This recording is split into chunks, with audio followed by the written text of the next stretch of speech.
Bon, Bonjour et bienvenue à ce 4e rendez-vous de la stratégie où j'ai le plaisir d'accueillir Claire Desgriers de Ensencom qui va nous parler communication en 2021, comment Claire va communiquer efficacement en 2021, qu'est-ce qu'il faut faire, qu'est-ce qu'il ne faut pas faire, qu'est-ce qu'on faisait, qu'est-ce qu'il faut arrêter, quelle tendance à suivre. Voilà, tu nous expliques tout ça.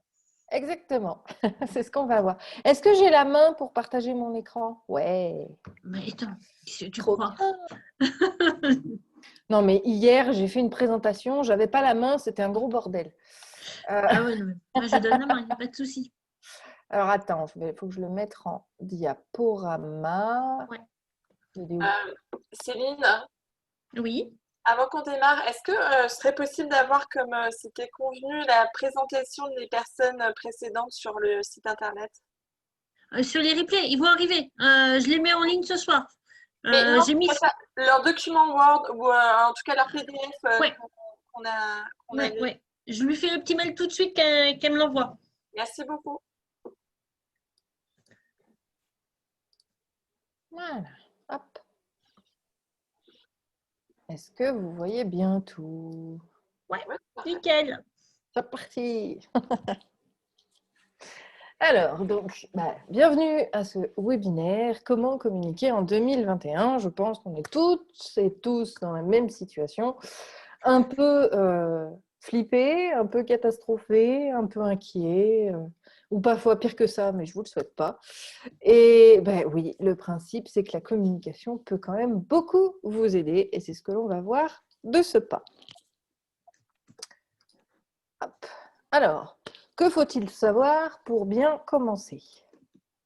Eh bien, tout d'abord, que la communication est seule mère de survie. D'ailleurs, il y a une faute. Ça ne va pas. Voilà. Mieux. Oui. Allez, reviens là. Stop. Ici. Voilà. Donc, que la communication est mère de survie, que sans communication, on n'existe plus, et que si l'on persévère, il n'y a aucune raison que ça ne paie pas. Je pense que c'est 3 constats qu'il faut se rappeler et auxquels il faut revenir dès qu'on a un coup de stress ou des moments plus bas que les autres, parce que ça reste un essentiel vraiment important. Ce que nous allons voir, donc qui suis-je, c'est un moindre mal, parce que tout le monde ne me connaît pas. Communiquer, pourquoi? Warning, communiquer ne veut pas dire vendre. Sur quel support miser en 2021 et comment bien communiquer dans ce nouveau monde qui est le nôtre aujourd'hui et qui risque malheureusement de durer un certain temps. Alors, qui suis-je? Petite présentation. Donc moi, c'est Claire Négrier. Je suis passionnée de communication et de marketing depuis mes 17 ans et j'ai orienté tout mon parcours universitaire pour être là où je suis depuis maintenant 10 ans, puisque je suis entrepreneur depuis 2010. Après un certain nombre d'années en tant que salarié, bien sûr, et j'accompagne en moyenne une 30aine d'entreprises chaque année dans leur communication et leur marketing. L'idée étant de garder cet objectif, ce chiffre en objectif, malgré la situation. Donc, vous voyez, ce que je vais vous apporter aujourd'hui s'applique aussi à moi, mais je dirais qu'il y a quand même une petite épingle dans le pied, c'est que c'est toujours les cordonniers les plus mal chaussés. N'est-ce pas, Céline? Ah bon? Je Faudrait vois que pas tu où est le changes la photo problème. parce que sur la photo, t'es blonde et là, t'es rousse. Eh oui, je sais. Il faut que je refasse des shootings. Bah ouais. Hop, donc, let's go. 2021, accrochez-vous et surtout communiquez. C'est vraiment quelque chose d'important. Donc, pourquoi? Je vous propose une espèce de prise de conscience, du moins je l'espère, ou si c'était le cas, tant mieux. Pourquoi communiquer? La com est nécessaire pour vivre, puisque si on n'est pas vu, on ne peut pas vendre, mais elle est indispensable pour pouvoir survivre, parce que si on ne s'exprime pas et on n'est pas plus visible que les autres, forcément, c'est encore pire. Donc, pour rester présent dans l'inconscient ou le conscient de notre audience, pour développer sa notoriété et garder confiance, à la fois que nous gardions confiance, nous, pour notre avenir, mais également pour que notre audience garde confiance en nous vis-à-vis de ce que l'on peut lui apporter.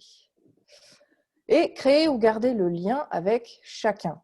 Ça, c'est vraiment 3 objectifs qui vont être indispensables vis-à-vis de la situation actuelle. Je ne vous parle pas de la communication globale, hein, on reste bien évidemment sur le sujet par rapport à 2021, à cette année et à la situation un peu particulière dans laquelle nous sommes depuis, moi je dirais 1 an déjà. Hein. Oui, on y est. Hein. Et on va souffler la première bougie. Hein. Et même pour vendre. Parce que oui, même si on le verra plus tard, la com, c'est pas de la vente, mais ça aide aussi à vendre malgré tout.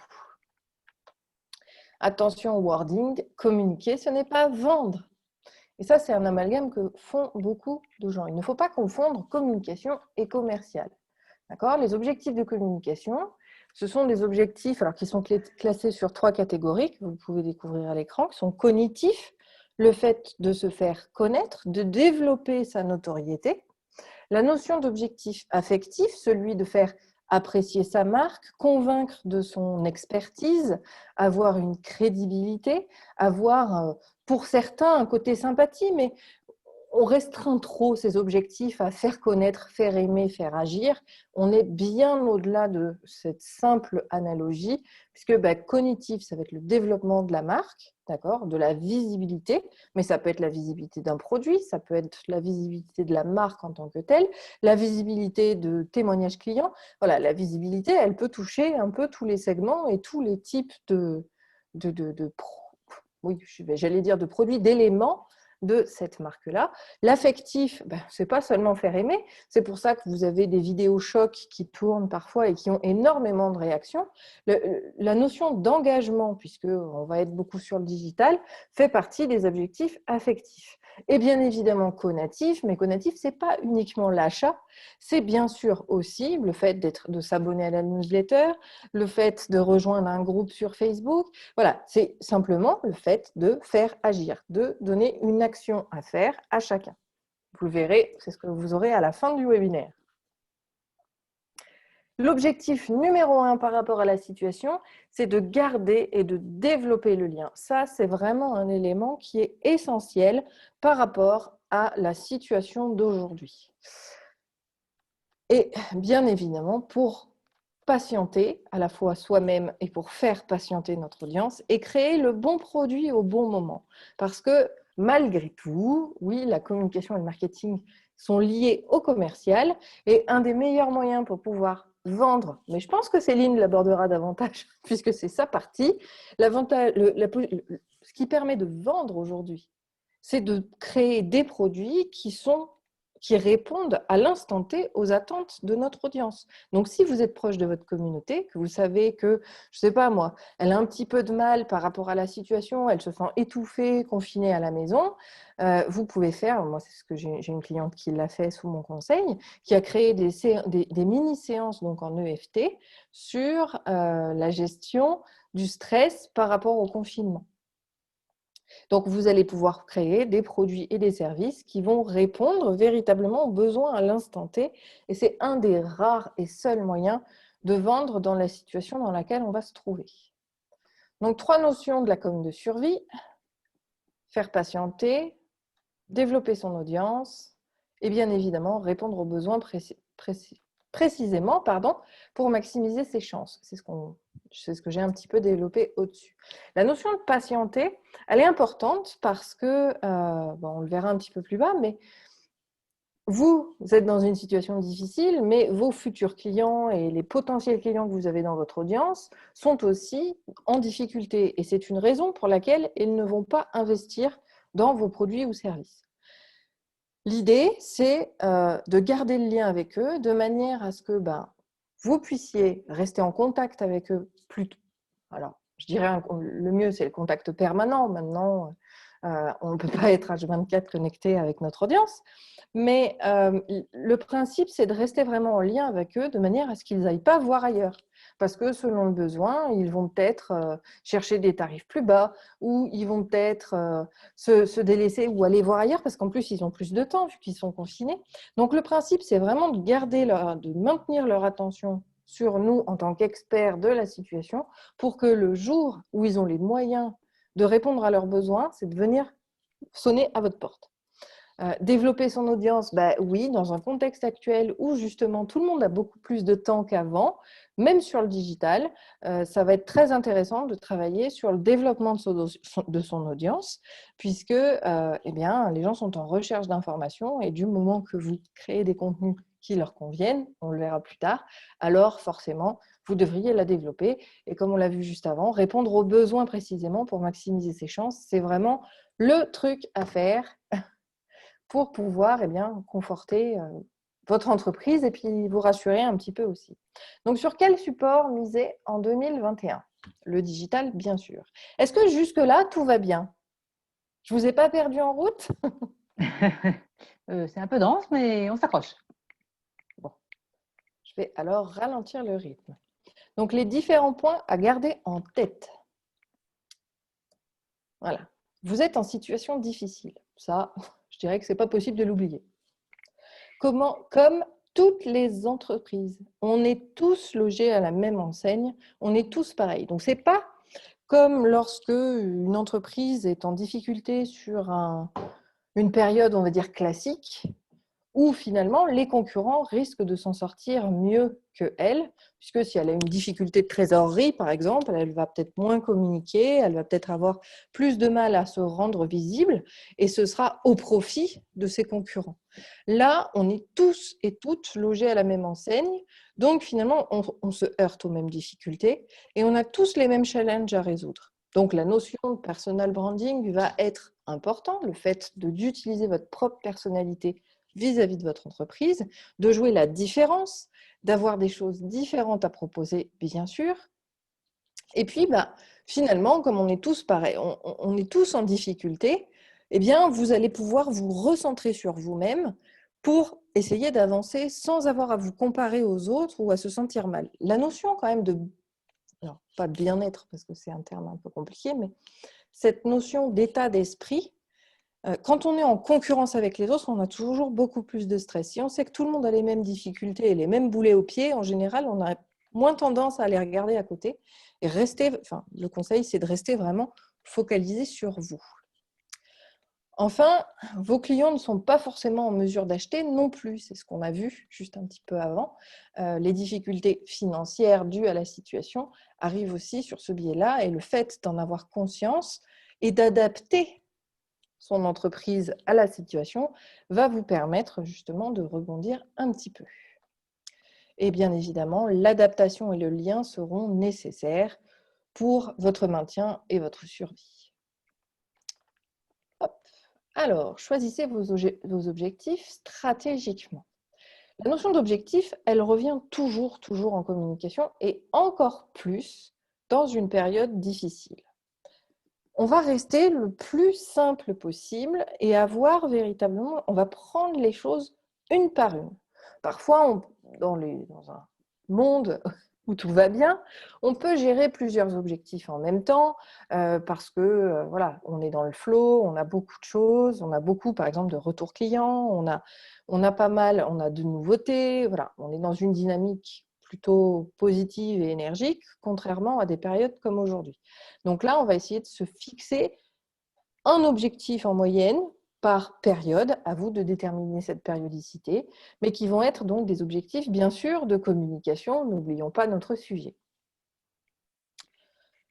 L'objectif numéro 1 par rapport au digital et par rapport à aujourd'hui, c'est de garder et de développer le lien avec votre audience. On ne cherche pas à vendre. Je ne sais pas si c'est pas écrit. Voilà. On ne cherche absolument pas à vendre. Le principe, c'est vraiment de rester au cœur des prérogatives de nos clients potentiels pour que, s'ils achètent, tant mieux, mais c'est plutôt pour les garder dans les starting blocks le jour où ils seront en capacité d'acheter. Encore une fois, cette notion de capacité va être importante.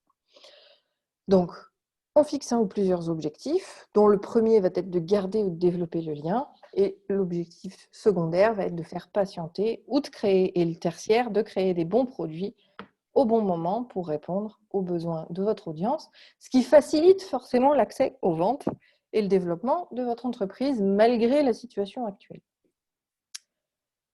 Alors, revoyons un petit peu le processus d'achat que l'on peut avoir. On a la prise de conscience, qui est l'objectif affectif, comme on a pu le voir, avec les médias, relations presse, bouche à oreille, Google, les recherches Google ou les ads. Mais aujourd'hui, on est vraiment plus sur de la considération via les réseaux sociaux, grâce aux témoignages, aux blogs, aux ressources que l'on va faire et éventuellement aux publicités. On a la notion d'acquisition qui, elle, va passer par le site web, la boutique ou la réservation. On a les services, d'accord, qu'on va pouvoir également développer au sein de son entreprise pour jouer la différence justement avec les autres acteurs. Ce qu'on appelle les petits plus, le SAV, les bases d'infos, le helpdesk, le chat, les réseaux sociaux, les applis mobiles. Pour vous donner un exemple parfaitement concret, moi-même, je suis dans cette dynamique-là et progressivement au cours de la création de mes contenus, je crée une base de ressources sur mon site, puisque j'ai un espace e-learning sur mon site, et j'ai créé une base de ressources gratuite à tous mes clients. Donc, dès lors qu'on est client, on a accès à ces bases de ressources. Dans l'idée, c'est de pouvoir les aider justement sur des points précis, par exemple la mise à jour de leur site web, comment optimiser les images. Ça m'a fait rire d'ailleurs, puisque c'était le sujet avant moi, enfin la fin. Mais voilà, avoir des petits services en plus qui vont permettre vraiment de jouer la différence. Et bien dans une notion, dans une période un peu plus difficile, les gens vont avoir la notion d'effort et vont avoir plus tendance à faire des efforts et d'acheter des produits et services auprès de gens qui sont justement dans l'assistance et dans le lien. Et enfin, on a effectivement la fidélisation, profiter de ces périodes un peu plus creuses pour mener des enquêtes auprès de futurs clients, de refaire le point sur son marché. On peut avoir justement des demandes de retour client, les témoignages. On peut avoir le temps de créer des articles de blog, ce qui va nourrir notre présence sur Internet. D'accord ? Et puis, de la même manière, on va peut-être intensifier davantage tout ce qui va être réseaux sociaux et email. Et enfin, la fédération, donc c'est les avis, les partages, l'engagement et la recommandation. Donc ça, c'était plus par rapport au processus d'achat, le véritable parcours client aujourd'hui, même en période difficile et même sur le digital. On a la fameuse rencontre, c'est être vu au bon endroit, au bon moment, auprès d'une audience définie. Travailler sa crédibilité, c'est sa posture, son image et son contenu pour développer la confiance grâce à l'image, aux présentations, à ce que vous allez pouvoir mettre en avant, et bien évidemment la social proof. Alors ça peut être les votes de votre page Facebook, mais celui-ci, il ne faut pas trop en tenir compte puisque Facebook le supprimera dans les semaines qui viennent. Les mentions j'aime, etc. vont disparaître. Par contre, les témoignages clients, le fait de faire compléter, demander les avis clients sur vos fiches Google, ça, c'est un élément très, très important aussi pour gagner et développer la confiance que vous avez auprès des gens. Et bien évidemment, en faire la présentation, parce que ce n'est pas le tout d'avoir des avis sur Google. Si vous ne les présentez pas sur votre site Internet, par exemple, ils resteront invisibles. Les gens ne vont pas aller chercher les avis sur Google s'ils sont sur votre site. Il faut vraiment que tout paraisse au même endroit. Pour ensuite espérer des collaborations avec la présence, l'accompagnement, la disponibilité, encore une fois la présentation, et enfin la fidélisation. Donc là, on se retrouve à nouveau avec l'upsell, le downsell, les programmes, les récompenses, et la fédération auprès des influenceurs. On pourra le voir un petit peu plus tard.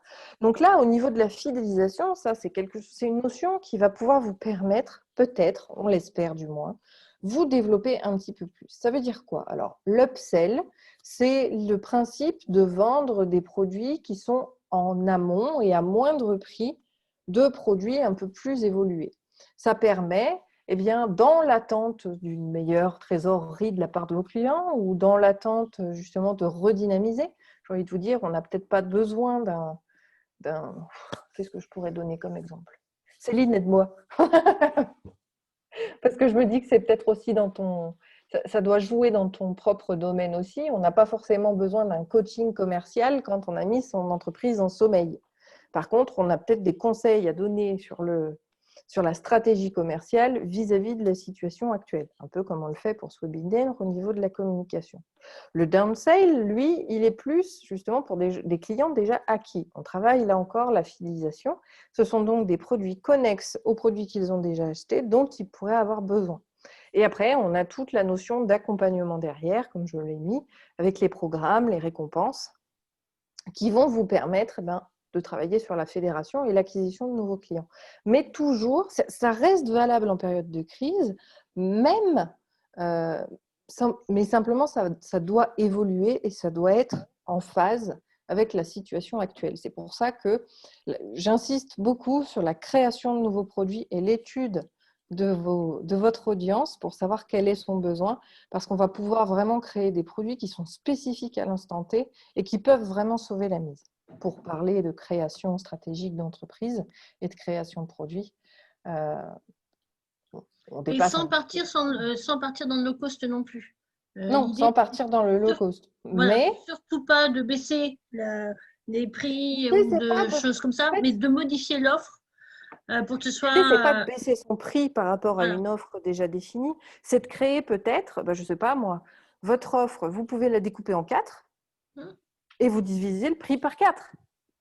Parce que le lot 1, il est à 25 €, le lot 2, il est à 25 €, et donc chaque personne va pouvoir aller acheter.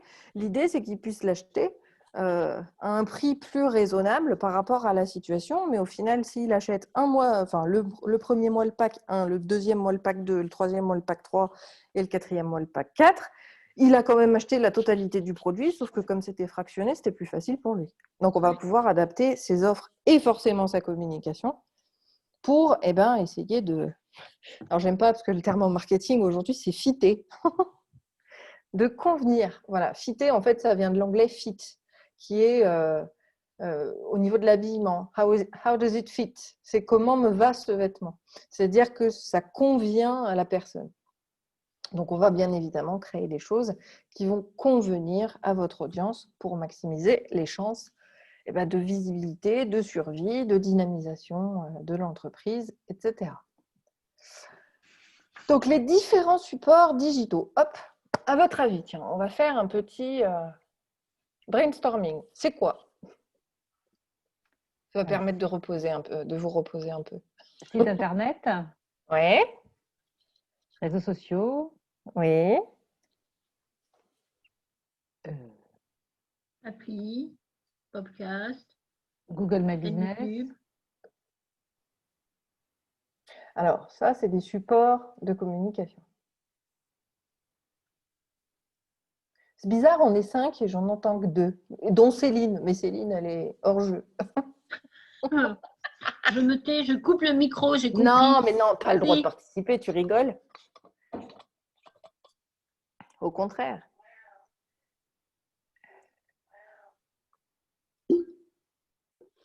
Moi, Alors, mesdames. Les sites internet et les réseaux sociaux, mais je vois pas ce qui peut. Je connais pas. Bon, allez, je vous dévoile. Donc, vous avez raison, on a bien évidemment le site web. On a bien évidemment les réseaux sociaux. Mais le troisième, auquel on pense jamais, c'est un peu pour ça que vous êtes là, je crois. Newsletter. Non. Oh non, pitié. Tout ce qui est distributeur, référenceur et influenceur. C'est un défi, comment dirais-je? C'est l'un des éléments que j'ai fait et que j'ai développé parce que j'ai une chaîne YouTube et je fais des lives sur Facebook 4 fois par semaine et j'ai des thématiques hebdomadaires et sur une des thématiques avant Noël, je disais il faut penser à son référencement. Mais ce n'est pas le référencement sur Google qui est important, c'est le référencement auprès de distributeurs. On a tous la possibilité d'avoir, alors on peut l'appeler co-branding, on peut l'appeler distributeur sur des produits physiques, c'est-à-dire des chaînes de distribution.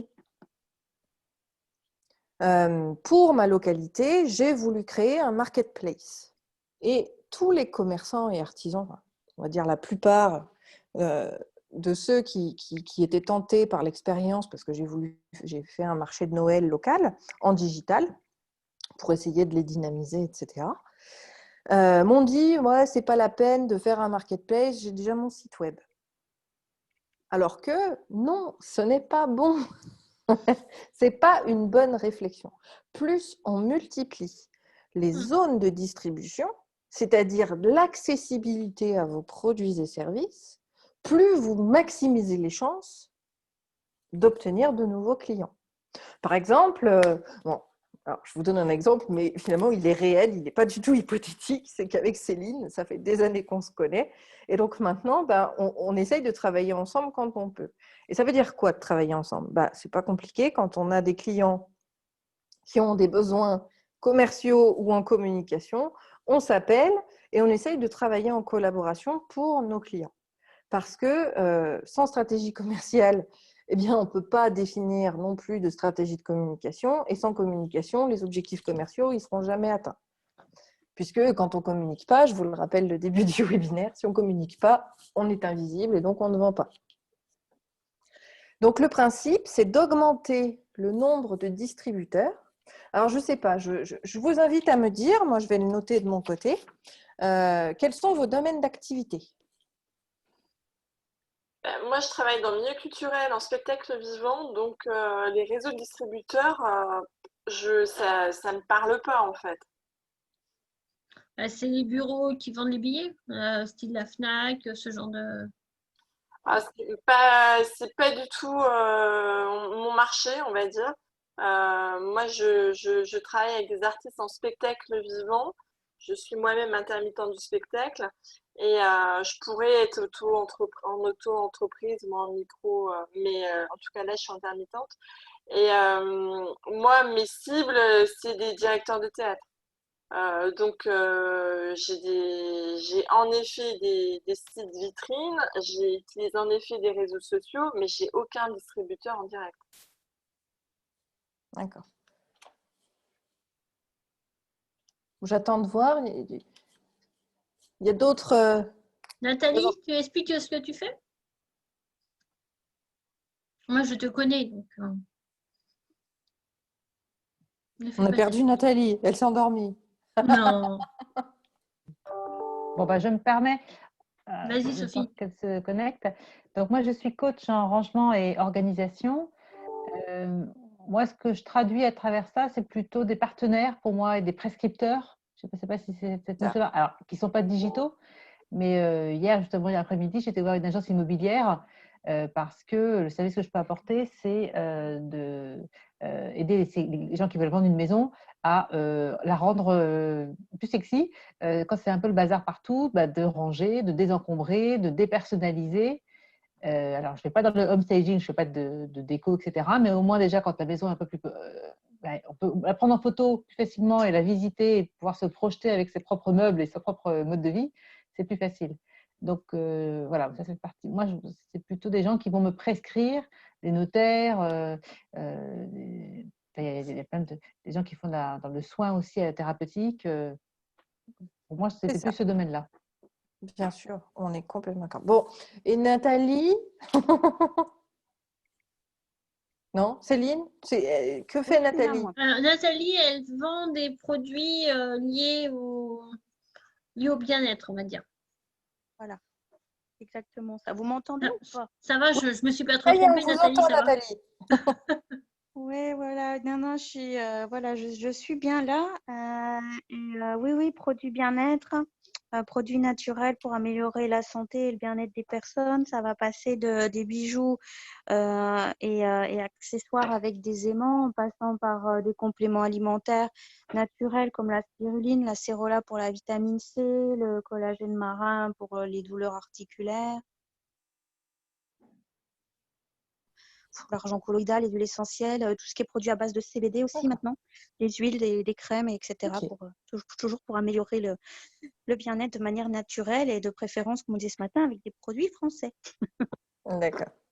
Donc, oui, effectivement, j'aurais pu rajouter, mais je trouvais que ça faisait trop après de listes, mais on a bien évidemment dans distributeur, référenceur, influenceur, prescripteur. En fait, les prescripteurs aujourd'hui rentrent dans le terme d'influenceur, puisque le principe, c'est qu'ils vont influencer leur audience pour aller acheter vos produits.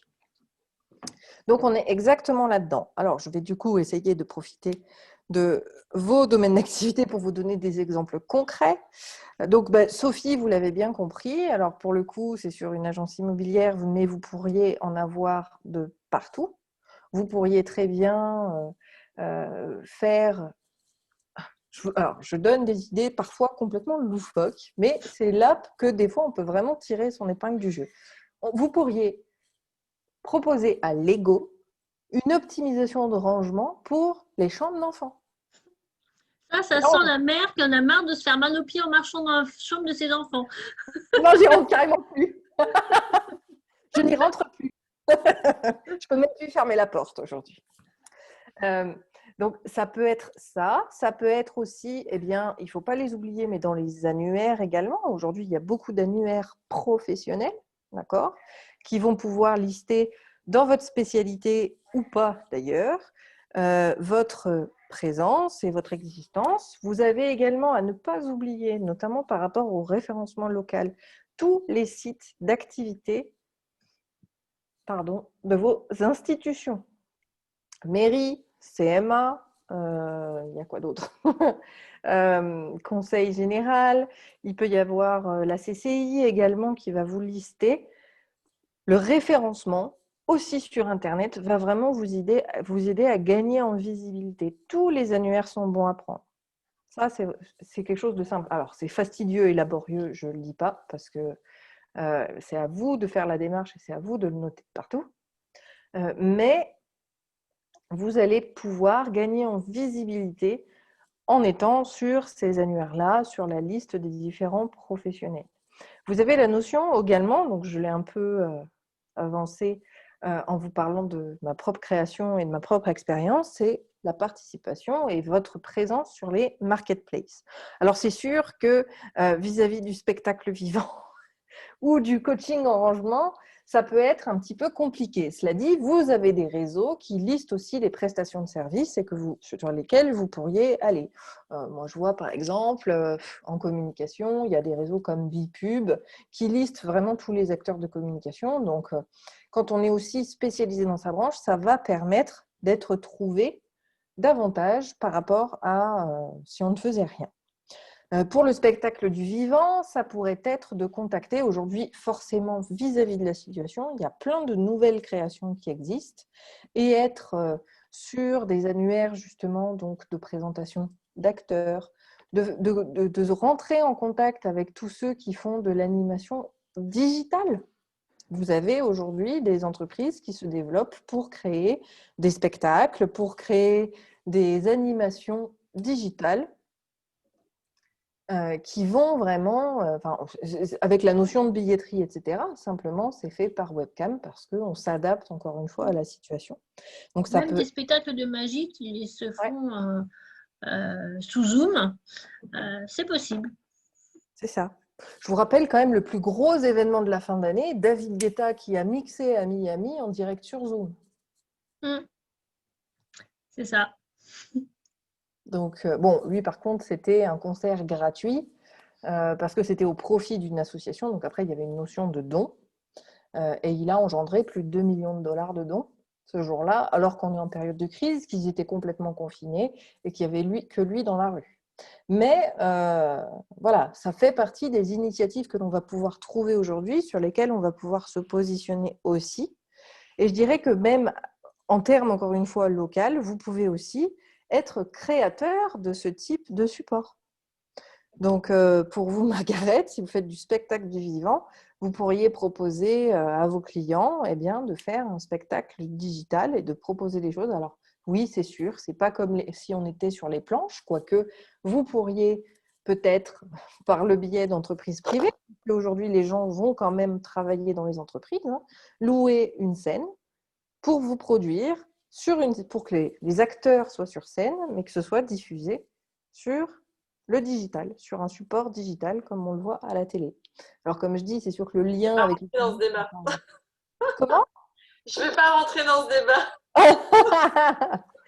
Ça peut être une solution. Encore une fois, l'idée, c'est de trouver des solutions pour rester actif par rapport à la période. Qu'on apprécie ou qu'on n'apprécie pas, il vaut mieux En tout cas, je dirais que c'est quand même une vision assez dynamique. Il vaut mieux vendre moins, mais toujours vendre, que ne plus vendre du tout. Donc, pour un acteur, il vaut mieux peut-être jouer de manière différente sur un truc qu'on n'apprécie pas forcément, plutôt que de rien faire du tout. Non, c'est une question de valeur. Et quand on travaille dans le spectacle vivant, on ne travaille pas pour être derrière un ordinateur. Ça n'a rien à voir. Ce qu'on essaye par contre, c'est de développer des projets sur le territoire ou en direction des scolaires, ce qui est encore possible à l'heure d'aujourd'hui. D'accord. Mais il y a plein d'économies différentes que le spectacle vivant. Je comprends bien que vu de l'extérieur, ça doit être très particulier. Mais voilà, moi je travaille principalement avec des artistes qui travaillent sur des plateaux, des gros plateaux, où il y a une dizaine, douzaine de personnes au plateau en tournée. C'est pas des choses qu'on mettrait facilement derrière un ordinateur. D'accord. Non, mais par contre, vous pouvez très bien faire comme Pascal Obispo, qui a lancé son appli aujourd'hui pour connaître ce qui se passe dans son studio. Voilà. C'est une solution différente, quoi. Voilà. Le principe, c'est d'envisager les choses et puis de rester C'est du lien, visible. quoi. C'est surtout ça, c'est de garder le lien et de rester visible auprès des gens. C'est vraiment les deux éléments. On n'est pas du tout sur les mêmes économies et les mêmes modalités de travail, puisque nous, on travaille déjà sur 23-24. Je parle d'années. Et c'est vrai que je vends pas des chaussettes, on n'est pas sur un instantané, donc nous, on n'est pas tout à fait sur les mêmes problématiques. On est déjà sur la sortie de crise et comment on s'y prend pour travailler sur les saisons 23-24. On en est là maintenant. Oui. C'est sûr, mais justement, une stratégie de prévente peut permettre de travailler là-dessus. Ouais, clairement. Donc bon, l'idée c'est de rester visible et donc soit de développer son réseau de distributeurs, ça peut être des collaborations avec des influenceurs, ça peut être un réseau de distribution à proprement parler. Par exemple, j'aime bien reprendre le local. Chez moi, ils se sont organisés, c'est-à-dire que le supermarché vendait les livres de la libraire qui n'avait pas le droit d'ouvrir. Et puis, il y a eu le marchand de chaussures qui vendait les pommes du périmeur pour pouvoir ouvrir aussi. Donc, il y a comme ça des actions, ce qu'on appelle le co-branding en communication, qui permet de créer des synergies vous permettant d'être davantage visible et de vous référencer ailleurs que chez vous. Parce que c'est important. Donc, comme je le disais, sur la vente de produits, donc du coup, Nathalie, ça vous irait très bien. Vous intégrez les marketplaces. Alors, certes, ils prennent leur marge sur les ventes, mais j'ai envie de dire, il vaut mieux 20% de moins sur ces ventes plutôt que pas de vente du tout. C'est sûr, oui. Donc, le principe, c'est d'aller chercher les distributeurs. La relation influenceur peut également fonctionner. Donc, le principe est simple. Vous envoyez un échantillon de vos produits à quelqu'un qui a une très grosse communauté et qui est plutôt, qu'on observe. Il faut que vous la suiviez quand même et que vous voyez que c'est dynamique et que les gens achètent. Et effectivement, on leur envoie des échantillons en espérant qu'ils les présentent s'ils sont convaincus du produit. Donc ça, c'est une autre stratégie, c'est pour ça que je les ai mis également.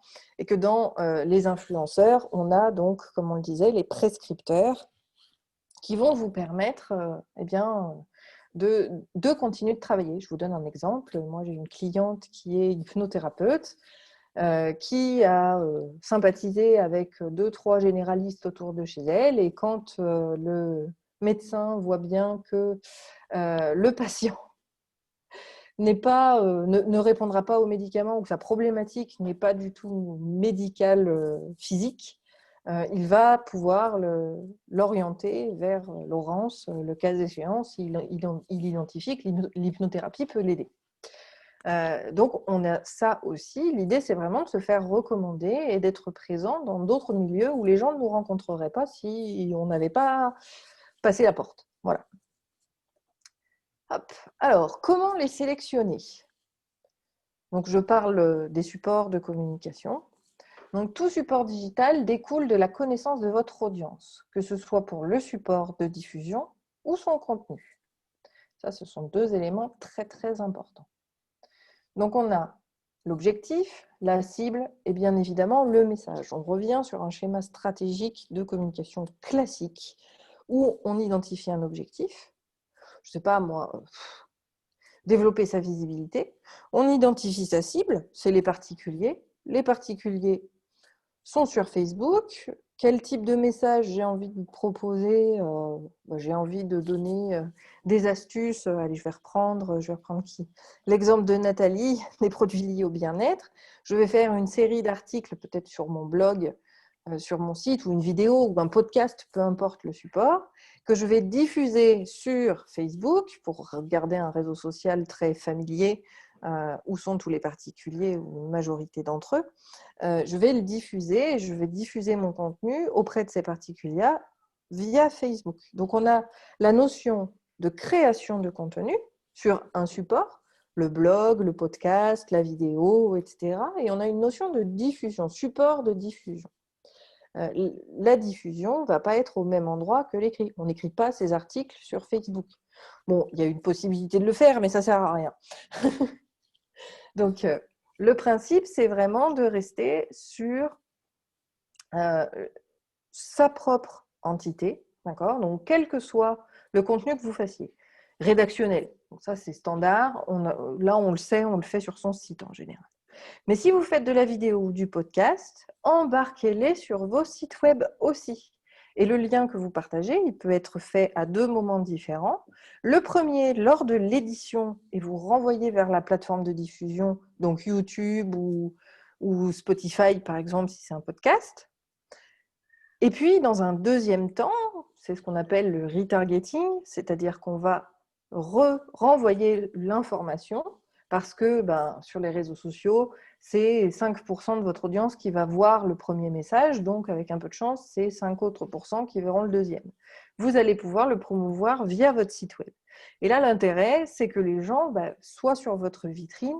Et en général, les gens, et c'est un peu le but, c'est pour ça que le travail sur le digital et sur votre vitrine virtuelle doit être essentiel et doit être fait vraiment de manière qualitative, c'est que l'idée, c'est qu'ils vont aller naviguer sur vos différentes pages pour apprendre à vous connaître, pour connaître vos produits, pour connaître vos services, peut-être pour développer leurs connaissances sur un sujet. Moi, je ne sais pas, Nathalie, produits liés au bien-être, vous pourriez avoir la notion de comment bien dormir. Voilà, vous avez une catégorie comment bien dormir et vous avez toute une liste d'articles sur le sujet. Alors, les gens vont aller, si c'est leur problématique, ils vont aller consulter les différents articles que vous aurez faits. Sophie, pareil, on peut avoir coach en rangement. Donc là, on peut segmenter sur chaque pièce de la maison, je crois. Ranger la chambre de l'enfant, ranger la chambre des parents, ranger la cuisine, la salle de bain, le grenier, le garage. Voilà. Là, je veux dire, l'inspiration est infinie en fait. Oui. Vous n'avez de limite que votre créativité. Donc là, pareil, si vous envoyez profiter de cette période un peu plus calme pour faire le tri dans vos placards, comment on fait le tri? Quelle solution on a pour s'en débarrasser? Enfin, vous avez plein de choses. Je pense que vous serez meilleur d'ailleurs sur ces sujets-là. Mais le principe, c'est de créer du contenu pour le diffuser à sa cible et à son audience. Alors après, bien évidemment, il y a la notion de contenu gratuit vs le contenu payant. Est-ce que ce n'est accessible qu'aux gens qui sont à ma mailing list ou pas? Ça, après, c'est à vous de faire votre propre règle et de voir ce qui est OK pour vous, tout simplement.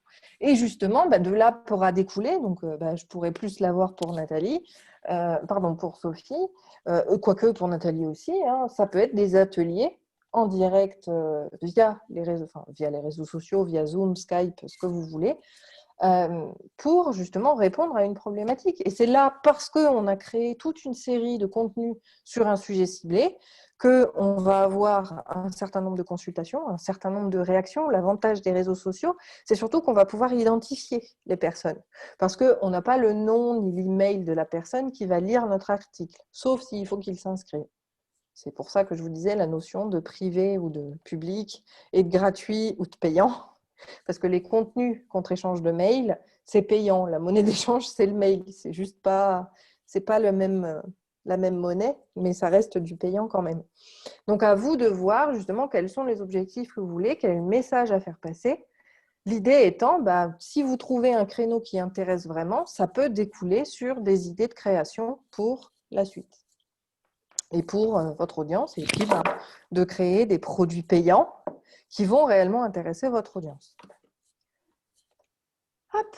Alors, comment bien communiquer dans ce nouveau monde? C'est dans l'instantanéité, comme votre audience l'attend. La problématique qu'on a vis-à-vis des réseaux sociaux, c'est que tout doit être immédiat. C'est l'immédiateté qui prime. Vous ne pouvez pas laisser un commentaire sans réponse plus de... Alors, le mieux, c'est 4 heures. Au pire, c'est 24. Voilà. On ne laisse pas une personne qui a posé une question en commentaire de votre article, de votre publication, de quoi que ce soit, de Google, peu importe. On ne la laisse pas sans réponse pendant 24 heures, pendant plus de 24 heures. Si jamais vous êtes en congé, ce qui peut arriver, je vous invite vraiment à mettre en place un autorépondeur qui aujourd'hui se fait directement sur son hébergeur ou sur l'outil de webmail sur lequel on se trouve, et vous créez un message automatique. Bonjour, merci de votre message. Je suis actuellement en congé. Je prendrai connaissance de celui-ci à mon retour à telle date et vous répondrez dans les plus brefs délais. L'idée, c'est de ne pas laisser la personne sans réponse parce qu'encore une fois, ce qui fait foi, c'est l'immédiateté. Ensuite, il faut, comme je l'ai marqué en titre, s'approprier les codes de votre support. Donc, sur la notion du ton, d'accord ? Je vous donne encore une fois un exemple, c'est toujours plus parlant. Sur Facebook, on va pouvoir être beaucoup plus familier que si on est sur YouTube ou sur Twitter, où ce sont des réseaux sociaux qui sont très institutionnalisés et où la dimension professionnelle doit être de mise. Alors que sur Facebook, vu que c'est normalement un outil personnel et qu'on utilise dans le foyer, on est beaucoup plus proche des gens, surtout si on a mis sur son profil et pas sur sa page. Donc, on va être beaucoup plus familier. Mais ce ton-là, il doit vraiment être choisi en fonction des codes du support utilisé. C'est un peu comme si je vous disais, on ne va jamais tutoyer quelqu'un quand on écrit sur sa plaquette. Ce serait complètement incohérent. C'est la même chose.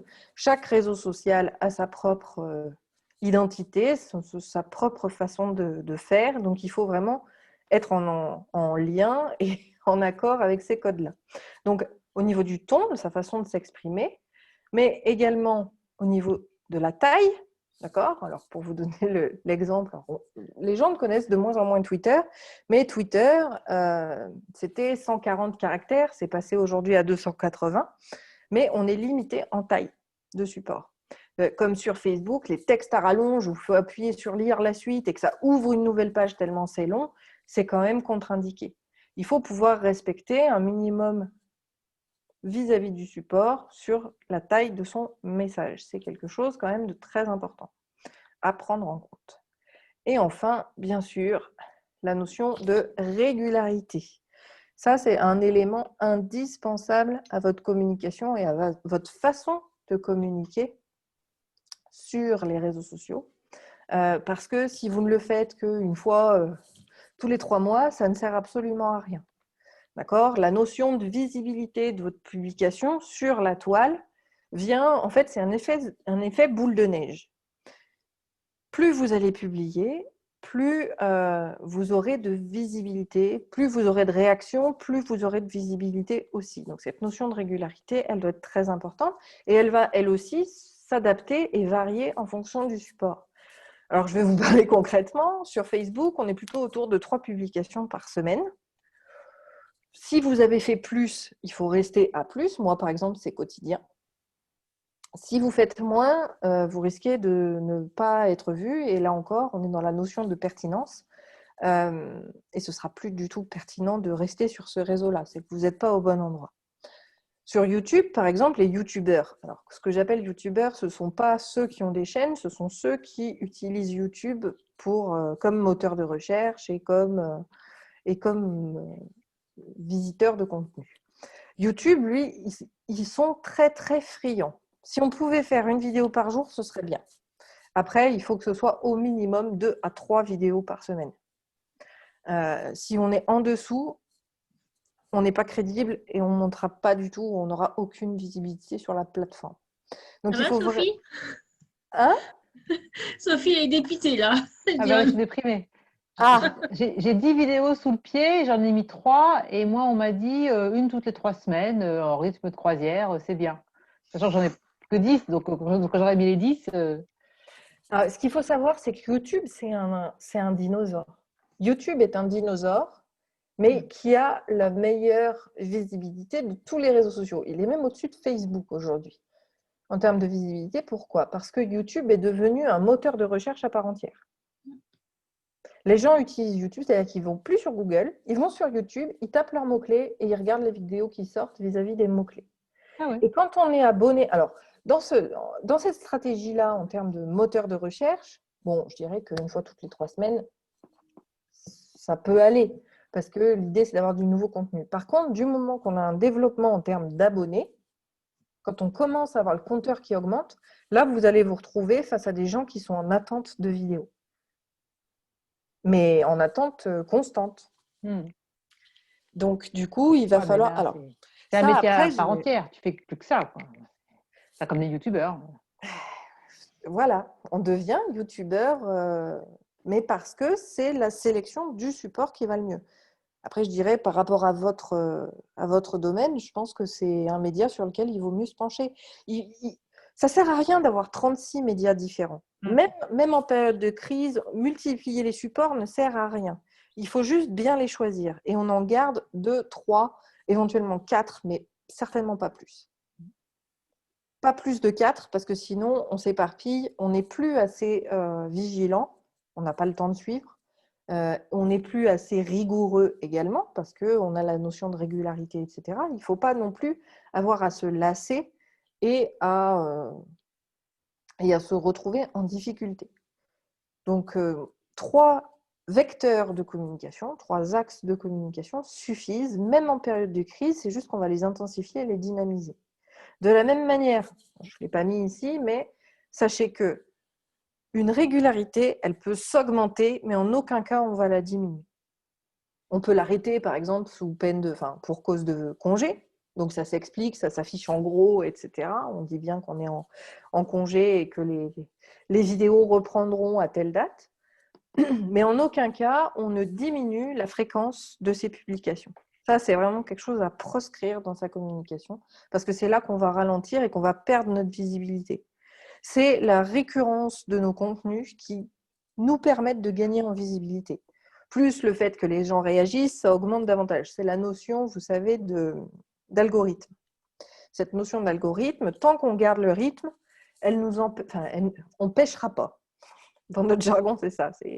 On ne nous mettra pas de mauvais points. Par contre, dès lors qu'on diminue, ça ne va plus. Donc, pensez toujours dans le sens, on augmente, mais jamais on diminue une régularité, une périodicité de publication, quel que soit le support. Même sur votre blog.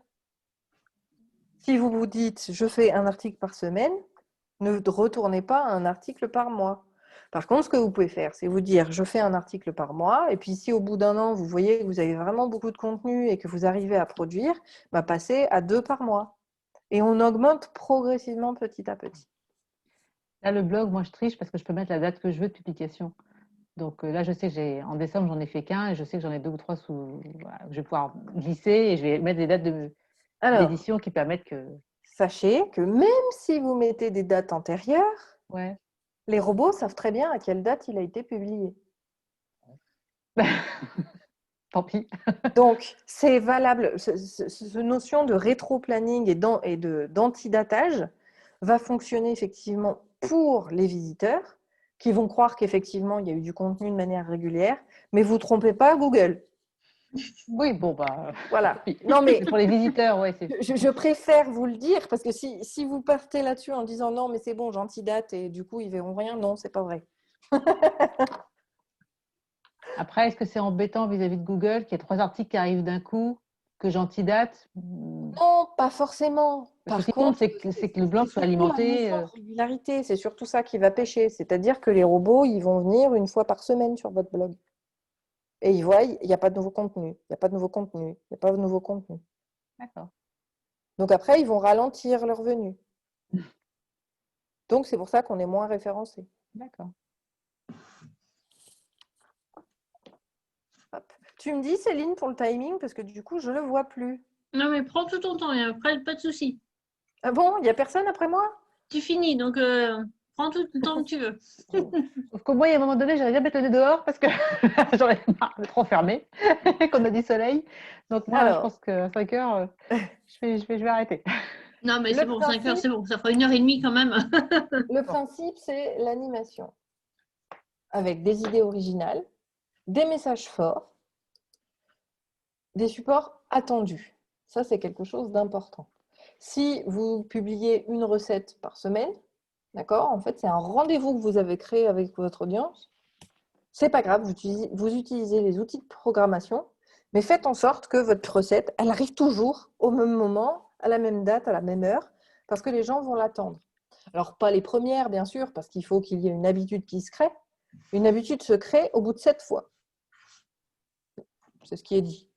Alors, ça va plus ou moins vite avec les réseaux sociaux, mais voilà, si vous... Donc, Sophie, si vous faites une vidéo par semaine, que Ouais. vous publiez le jeudi, vous publiez toujours votre vidéo le jeudi à la même heure. Même si Heureusement vous qu'on peut l'avez faite avant, programmer. voilà, vous programmez. On peut programmer sur YouTube, on peut programmer sur Facebook, on peut programmer partout.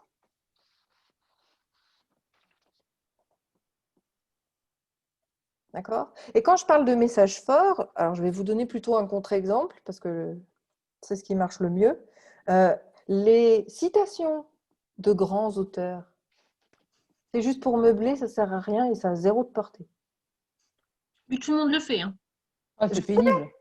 mais c'est pénible. Et en plus de ça, moi, ça m'est déjà arrivé plein de fois. Alors, je suis des personnes, on va dire, elles sont peut-être inspirées par les mêmes gens au même moment, mais j'en ai 4, elles me sortent la même citation le même jour ou dans la même semaine. Et quand on ne sait pas qui c'est la personne qui cite, alors, quand c'est Gandhi ou quand c'est Nelson Mandela, ou bon, ça a du poids parce que c'est des grands hommes qui le disent. Quand c'est des gens inconnus, enfin, ça pourrait être ma grand-mère, c'est pas pour autant parce qu'elle l'a dit que c'est une vérité vraie.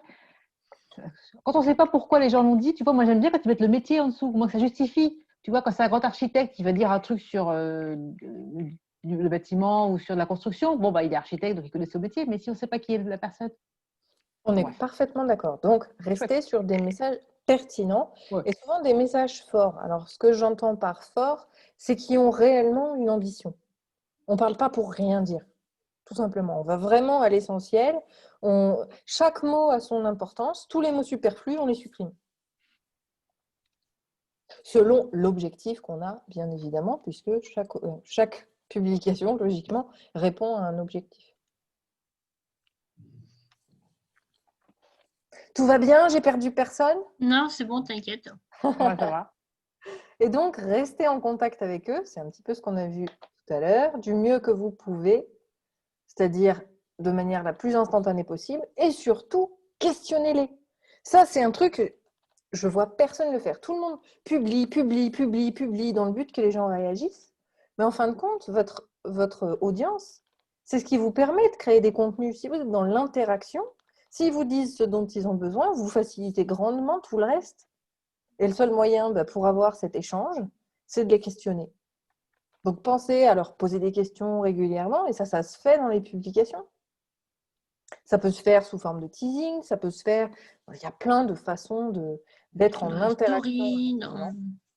Oui, en story aujourd'hui, enfin, quoique, ça dépend. Si, tu fais des questions où ils répondent par oui ou par non. Ça, c'est jouable, ça. Bon, faut-il encore être sur Instagram pour avoir les fonctionnalités. Mais voilà, si j'ai un petit conseil à vous donner, c'est questionnez-les. Parce qu'on est toujours, finalement, sur les réseaux sociaux, la plupart des gens sont en mode monologue. Et le monologue, il n'y a rien de pire chez l'être humain. Il ne supporte pas ça. On n'aime pas quelqu'un, on le trouve autocentré, égocentrique et tout ce que vous voulez s'il parle que de lui.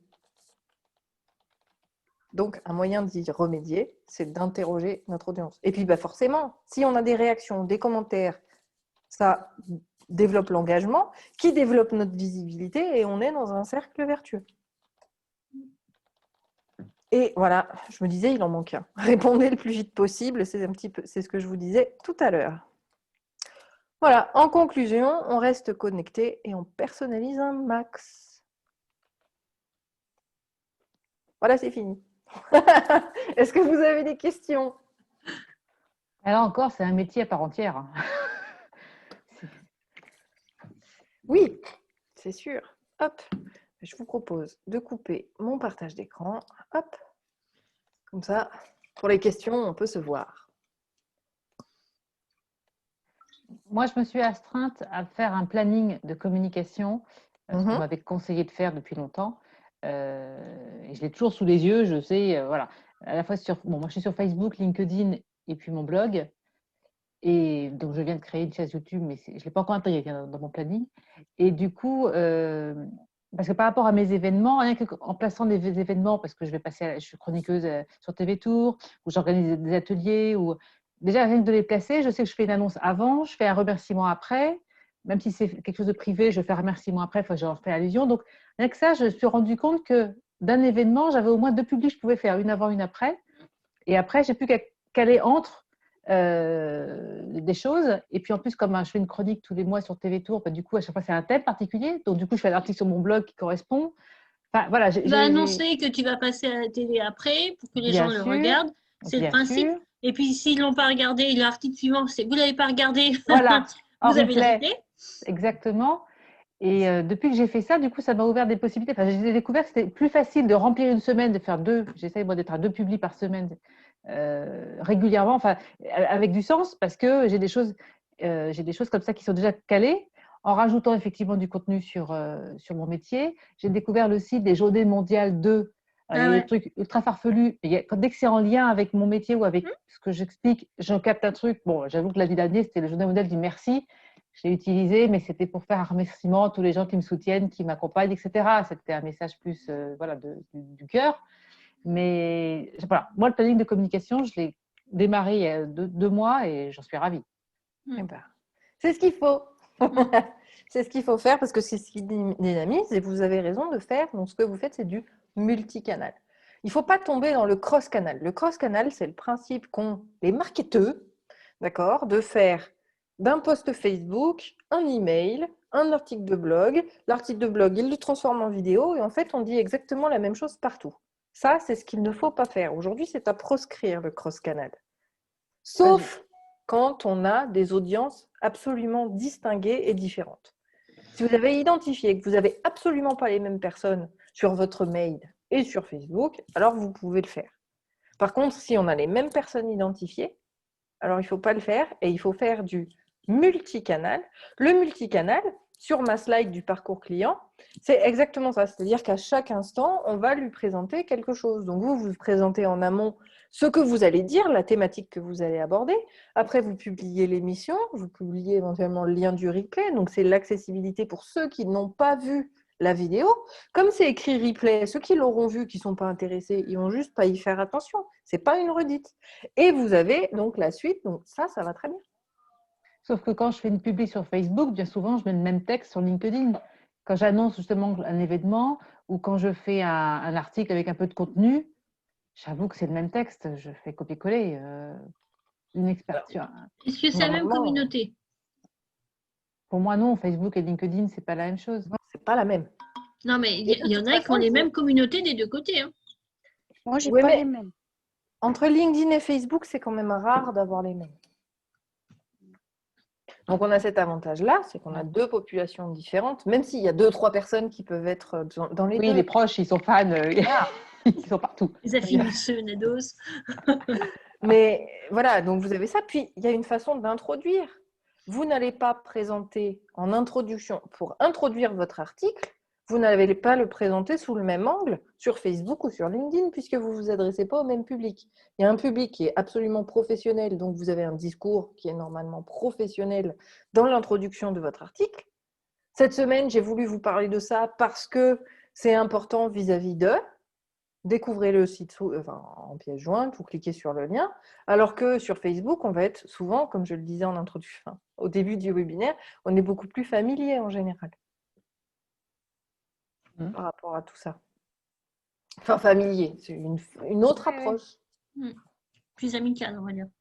Voilà. On reste quand même professionnel parce que c'est une posture, mais on va quand même être un peu plus nonchalant et avoir. Enfin, on peut dire sur Facebook, tenez, regardez, j'ai publié mon dernier article. On n'a pas besoin de faire une introduction qui est professionnelle et qui va être en rapport avec les professions et les professionnels qu'on aurait en lien sur LinkedIn. Ah ouais. Mais ça, en général, ça se fait de manière inconsciente. Je vais avoir aussi une question, moi, parce que Oui. en fait, j'ai été régulière pendant un moment, puis à un moment j'ai saturé parce que j'ai trop de choses, je crois bien. En fait, j'ai un compte Instagram où j'ai pas la même communauté que sur mon profil Facebook. Donc, j'ai un profil perso, j'ai une page pour la boutique, et puis j'ai aussi un groupe privé que j'ai créé. Un peu sur les recommandations de la société Magnétix, avec laquelle je travaille beaucoup, qui nous ont incité à ouvrir des groupes privés. Et du coup, à plus trop communiquer sur nos produits depuis les pages perso et de le faire sur les groupes privés. Alors, le groupe privé permet aussi de faire plus, entre guillemets, d'allégations thérapeutiques, parce que normalement, on n'a pas le droit, on n'est pas médecin et tout ça. Alors, même si ça marche, ça fait du bien, on n'a pas trop le droit de le dire. Et j'ai essayé de faire des communications différentes sur ces 4 endroits-là. Donc ça me prenait beaucoup de temps. Et c'est vrai qu'arrivé à Noël et tout, j'ai un peu saturé, j'ai levé le pied et j'ai plus fait grand-chose ces derniers temps. Et je voulais savoir ce que vous en pensiez. Est-ce qu'il y a un intérêt à faire tout ça ou... Enfin, je sais pas. Alors, vous m'avez dit qu'il y en a 4. Ouais. Donc, il y a Il y le en a- groupe, la il y a page. mon profil perso et depuis, il y a le groupe privé. Il y a la page qui est publique pour la boutique surtout et puis Instagram. Et là, j'ai remarqué que sur Instagram, c'est beaucoup des gens qui me suivent que je ne connais pas du tout. Contrairement à ceux de mon profil Facebook où la plupart, je les connais tous. D'accord. Bon. Honnêtement, comme vous l'avez dit, profil perso, ça doit rester perso. Mhm. Un profil n'a pas d'objectif professionnel. Si vous faites trop de promotion sur votre profil, Facebook va vous blacklister et vous bloquer. Parce que dans les règles d'utilisation de Facebook qu'on valide à l'inscription, il est bien écrit « Je n'utiliserai pas mon profil perso à des fins professionnelles ». D'accord. Je ne savais pas. Ah, moi, Alors, on peut partager en story, par exemple. Si on fait des publications de sa page, on peut partager sa publication. On va partager la publication de la page dans la story de son profil et on peut la partager en publication de son profil. Mais c'est on une peut faire. publication de la page. Ouais, c'est ce que C'est je ce fais, que moi. je fais. Je partage les infos de la page sur mon profil Voilà. perso. Mais là encore, faut-il vérifier la pertinence de votre audience. Si vous avez Tati Ginette et Tonton Jacques qui ne sont pas du tout intéressés par ce que vous faites, ça ne sert à rien, vous publiez pour rien. En fait, ils nous ont conseillé vivement en fait, d'inviter des profils qu'on trouve intéressants d'aller visiter les profils à droite à gauche, de les inviter sur notre page perso, sur notre profil perso, pour ensuite essayer de les basculer sur notre groupe privé, parce qu'on ne peut pas inviter les gens directement sur un groupe privé sans les avoir d'abord comme amis en fait. Là, justement, on rentre dans mes ateliers sur la stratégie social media. Non, en fait, c'est effectivement prescrit par tous les acteurs du MLM, mais non, ce n'est pas une bonne pratique. C'est pas une Parce bonne que pratique. vous perdez en crédibilité. Clairement, je veux dire, moi, ça m'arrive d'être démarchée au moins 3 fois par semaine. J'ai une liste de demandes d'amis longue comme le bras. Je procrastine complètement à accepter les demandes parce que je sais très bien que dans les 5 minutes après l'acceptation, je vais avoir des invitations à liker les pages et à accéder à des groupes. Je supprime les gens que je viens d'accepter. D'accord. Parce que de toute façon, c'est comme à l'époque le marchand de tapis qui sonne à votre porte et qui met le pied dans l'encadrement de la porte pour forcer l'entrée. Ce sont des démarches agressives qu'aujourd'hui plus personne ne veut voir. Alors que de tout partout, on entend le discours inverse en ce moment, hein, comme vous dites, le MLM, voilà, les formations. Mais là, c'est le pire, c'est la pire attitude qui est absolument pas constructive et qui va au contraire vous décrédibiliser. Il vaut mieux du coup que j'utilise la page pro et que je fasse. Utilisez la page professionnelle pour créer du contenu de qualité qui amène, lui, vers vos produits. Mais vous ne vantez pas vos produits. Vous pouvez dire, les nouveaux produits de la boutique ce mois, etc. Mais Balancer des produits comme ça auprès d'inconnus, ça n'a jamais forcé. Enfin, c'est ce que je dis. Le parcours client, ce qu'on a vu tout à l'heure, c'est la notion que la personne apprend à vous connaître. C'est comme dans les rapports humains sur comment on devient ami. Quelqu'un qu'on rencontre, on ne va pas lui faire la bise et lui dire « Salut mon poteau, comment tu vas ?» alors qu'on ne le connaît pas. Ça fait peur. On est exactement sur ces réactions humaines-là quand on cherche à démarcher, quand on cherche à se faire connaître. Il faut y aller progressivement. On peut éventuellement envoyer un message à un profil qui nous intéresse en disant « Bonjour, je vois que vous faites telle chose, moi je suis dans tel domaine, peut-être que nous pourrions trouver des atomes crochus ou que vous pourriez être intéressé par ce que je fais. » Dans ces cas-là, on est dans une démarche humaine. Et la personne est libre d'accepter ou pas. Et au moins, elle sait déjà de quoi il retourne et elle ne sera pas surprise. Mais de la même manière, une fois qu'on est devenu amis sur Facebook, lui balancer la page ou le groupe, c'est complètement, enfin, comme je vous dis, chez moi, c'est rédhibitoire. Je crois que les fois où j'ai été la plus cool possible, je leur aurais envoyé le lien de ma formation pour dire comment faire de la communication éthique et responsable. Et dans le pire des cas et dans la majorité des cas, je supprime l'invitation. C'est-à-dire que je supprime la personne aussi vite que je suis arrivée. Parce que personnellement, en plus, mais ça c'est ma démarche à moi, dès lors que j'accepte quelqu'un, je lui envoie un petit mot de bienvenue, que je fais à la main. Mais ces personnes-là, elles répondent même pas à mon message et elles me balancent leur groupe, leur page. Donc c'est dégage. Oui, mais parce que c'est ce qui se. Enfin voilà, il y a des personnes qui n'arrêtent pas de parler de ça et dire que c'est ce qu'il faut en ce moment et tout. Et moi, je ne suis pas tout à fait en accord avec ça, mais à un moment, sans savoir, j'ai essayé. Et puis, je ne les ai pas invités forcément tous et tout. Je les laisse plutôt venir, en fait. Voilà. Donc, Voilà, le principal. Et ce qu'il faut comprendre, c'est qu'on est toujours sur une démarche, encore une fois, de tuner le client. Que ce soit sur votre page. Votre page, les gens arrivent. Le principe, justement, qu'on peut utiliser et qui vient un petit peu d'Instagram et qui est relativement intéressé, c'est tag un pote. C'est la stratégie tag un pote. C'est-à-dire que tag toutes les personnes dont le prénom que tu connais, dont le prénom commence par A. Le principe, il est là. C'est que les gens qui vous connaissent et qui vont commenter vont taguer des personnes qu'ils connaissent. Alors, le principe de l'alphabet... Attends, excusez-moi. Voilà, j'ai un client qui m'appelle parce que je devais avoir fini normalement. Je viens de lui envoyer un message. Donc, le principe, c'est voilà, de proposer de taguer quelqu'un qui va être intéressé par la thématique. Par exemple, moi, sur mes vidéos sur Misscom, en conclusion, souvent, je dis, si vous avez apprécié, vous pouvez liker. Si vous connaissez des gens qui sont intéressés par le sujet, n'hésitez pas à les inviter sur la vidéo ou à leur partager. Parce que l'idée, c'est de diffuser l'information. Mais vous ne pouvez pas contrecarrer le libre arbitre. Et plus on va essayer de forcer ce libre arbitre, plus on va se heurter justement à des portes fermées. Et des portes qui vont se refermer parce qu'on n'en peut plus de ces pratiques agressives. Et encore pire dans l'instant actuel. Parce que les gens sont confinés, parce que du coup, on est beaucoup moins indulgent, on a la colère qui monte facile par rapport à la situation. Je veux dire, la notion d'enfermement, c'est quelque chose qui détruit l'être humain. On ne supporte pas d'être en cage. Donc, ça développe les comportements de rejet. Et avoir ce type de pratique, non. Vraiment à proscrire et à éviter. Ok, merci. Voilà. D'autres questions, mesdames? Tout a été clair? Ouais, très clair. Super intéressant en tout cas, merci beaucoup. C'était avec plaisir. J'espère qu'il n'y en a pas eu trop plein la tête, vu le commentaire en cours de route, que c'était dense. Non, mais il faut se pencher sur le sujet, il faut garder ça présent à l'esprit et pas faire de la...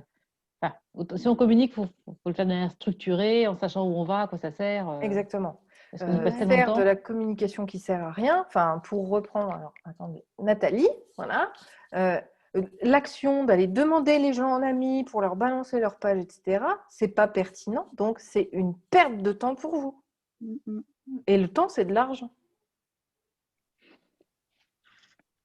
Ouais. Mm, mm. Mais moi, j'ai eu cette impression-là, du coup, et c'est pour ça que j'ai stoppé, c'est que je passais presque une demi-journée tous les jours à essayer de trouver du nouveau contenu, des nouveaux machins, une façon c'est pas naturel la façon de communiquer sur les réseaux sociaux parce qu'il faut être un petit peu, faut pas être trop lourd, faut pas, enfin voilà, assez dynamique, pas trop en mettre et tout ça. Donc c'est quand même assez réfléchi et de réfléchir à 4 modes de communication différents. Je crois qu'à un moment j'ai saturé complet. Je me suis dit je vais arrêter tout ça, faire une pause des réseaux sociaux parce que ça me prenait énormément de temps, quoi. Et j'avais l'impression de plus pouvoir faire le reste à côté. Ça, je le comprends. Et c'est pour ça qu'il faut choisir ses batailles et il ne faut pas s'éparpiller, ça ne sert à rien. Mm, mm, mm. Un Et le- réseau que moi, je trouve génial en 2021 et que je vous invite à découvrir si vous ne le connaissez pas déjà et à le développer si vous l'avez, c'est Pinterest. Parce que Pinterest. Pinterest, c'est le 3e moteur de recherche aujourd'hui. On consulte Google, on consulte YouTube et après on consulte Pinterest Il y a pour que des toutes les photos. idées. C'est que Donc, des photos ou il y a du texte aussi sur Pinterest? ah non, c'est une photo qui amène à un article. C'est pour ça que la notion de création de contenu sur votre site qui va être en lien avec vos produits va être pertinent. Donc, si vous avez comment récupérer le sommeil, comment perdre du poids, nos kilos superflus, comment, voilà, vous allez pouvoir créer ces contenus-là à partir du moment où vous êtes, comment dire, en connaissance, en maîtrise, enfin, que vous êtes maître de votre sujet, voilà, je cherchais les termes. Si vous êtes maître du sujet, vous créez du contenu que vous allez partager sur Pinterest, sur plein de choses. Et l'avantage de Pinterest, c'est que vous allez pouvoir mêler plein de sujets différents. C'est-à-dire que vous allez non pas utiliser votre contenu, mais celui d'autrui pour, moi je ne sais pas, chercher sa tenue pour cet été, c'est quoi les modes de cet hiver, passer par le vestimentaire, ça peut être très porteur justement pour amener sur le bien-être. Et ça permet vraiment d'avoir des sujets connexes qui sont complètement personnels et sur lesquels c'est très rapide de mettre les choses en place. Alors, je ne sais pas, tiens, Céline, depuis l'atelier Pinterest de cet été, est-ce que ça va mieux? Non, ça fonctionne. Pinterest, ça fonctionne. Faut juste, là aussi, c'est de la régularité. Faut épingler régulièrement, faut s'en occuper. Ça, c'est clair. Mais ça fonctionne super bien. C'est de la visibilité supplémentaire. C'est un Google+, quoi. C'est pas Google+, le réseau social qui n'existe plus. C'est Google en termes de référencement. C'est le 2e moteur de référencement, quoi. On peut vous trouver via Google, mais on peut vous trouver via Pinterest. Et l'avantage, c'est que on vous trouve de manière soft, quoi. C'est quand on est dans son canapé, on fait ses recherches Pinterest en regardant la télé. Ah, tiens, il y a un article sur ça, c'est intéressant. Par contre, Pinterest, il faut vachement bosser ses visuels. Parce que c'est par le visuel que vous allez attirer, quoi. Ça, c'est clair. Et puis, une autre question, mais j'ai raté le début. Alors, je ne sais pas si vous l'avez dit ou pas. Bravo. Le phoning, c'est désuet maintenant ou ça a aussi une bonne place importante de faire du suivi client par téléphone Alors, dans le en cadre de 2021? suivi client, oui. Dans le cadre d'acquisition client, non. Pas en B2C. Vous allez prendre des murs. En B2B, c'est encore autorisé. Aujourd'hui, vous avez un site qui s'appelle Blocktel, qu'il faudrait que vous consultiez pour vous assurer que la personne n'ait pas refusé tout démarchage commercial. Pour moi, aujourd'hui, le démarchage par téléphone auprès des particuliers est mort. Il faut l'oublier. Non, mais pour garder le lien, en fait, voilà. Est-ce que c'est encore quelque chose qui… Après, vous avez le droit de discuter quand même. Pour garder le lien, bien sûr.